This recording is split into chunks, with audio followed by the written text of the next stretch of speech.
Hi everybody, Hawk here. So one of the things that has made some of these classic 80s drum machines truly stand the test of time are those drum machines that have the ability to swap out their sound sets using EPOM chips. So you can literally take an EPOM chip out of some of these and stick a new EPOM chip in with a new sample on it. Some of the drum machines you literally have to open up, like the Lindrum or the Oberheim DX, and take out that EPROM chip and physically put a new EPROM chip in. There are a few drum machines that are more convenient than that because they accept a card or a cartridge right on their front or back panel. And so you don't have to open up the drum machine. You can just stick a new cartridge in and load up new samples. And the drum machines that come to mind are the Yamaha RX-5 and also the Sequential TOM, one of my favorites here from 1985. You can see right in the front here where you put a cartridge. And this is an 8-bit drum machine, so you get that classic 8-bit sound on some of these cartridges. The cartridge looks something like this. And these cartridges are kind of like small batch ice cream. You know, there are people that make these cartridges, they make a batch of them and they sell them, and then they're gone until the next batch is made. So, and the prices can vary, the availability can vary. Really, it depends. You got to catch them when they're hot. There are a few different manufacturers that make these cartridges that kind of float around the web. And let's do a little cartridge shootout, see what these cartridges offer in terms of sounds. And these are the cartridges we're going to take a look at. HKA Design's Classic Cart, 8 banks, 7 sounds each. Exfade Electronics Tom Cart has 16 banks, each bank has 7 sounds each. And the Bassmobile carts, each one is its own bank, and each bank per cart has 7 sounds.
So yeah, those are the sounds from these 4 cartridges I have here.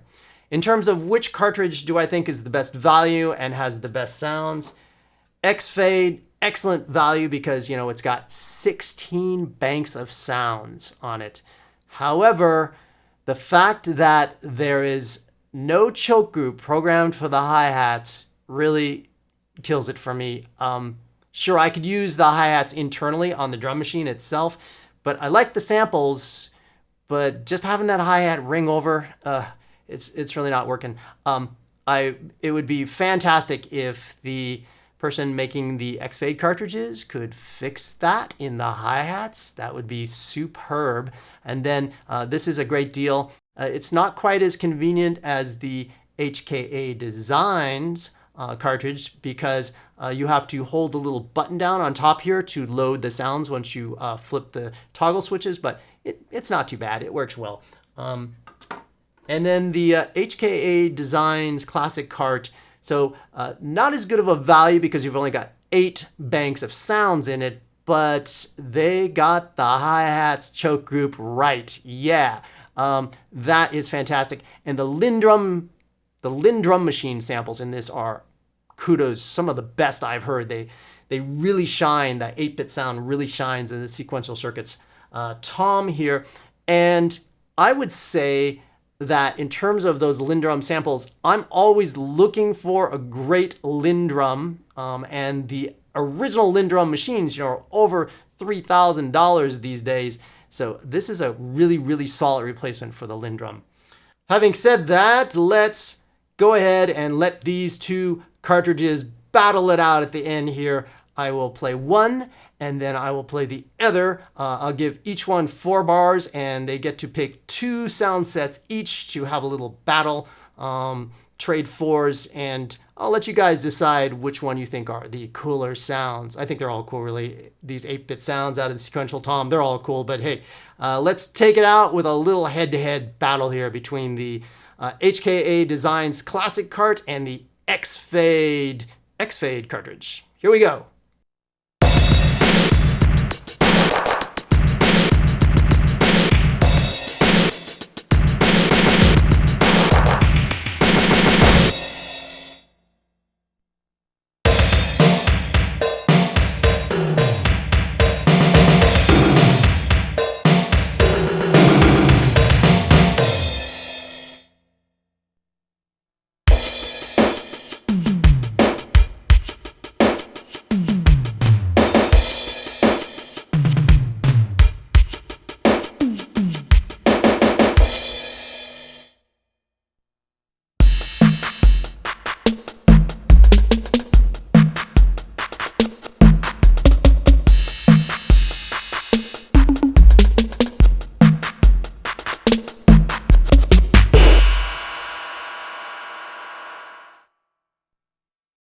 That's it, everybody. Thanks so much for watching. If you enjoyed this video, please subscribe, pick up a Music Producer t-shirt and support the channel, or maybe one of those Music Producer mugs behind me. And hey, let me know your opinions below about which Tom cartridge you thought sounded the best, or which one you'd prefer for your Sequential Tom drum machine. Have a good one, everybody. See you soon.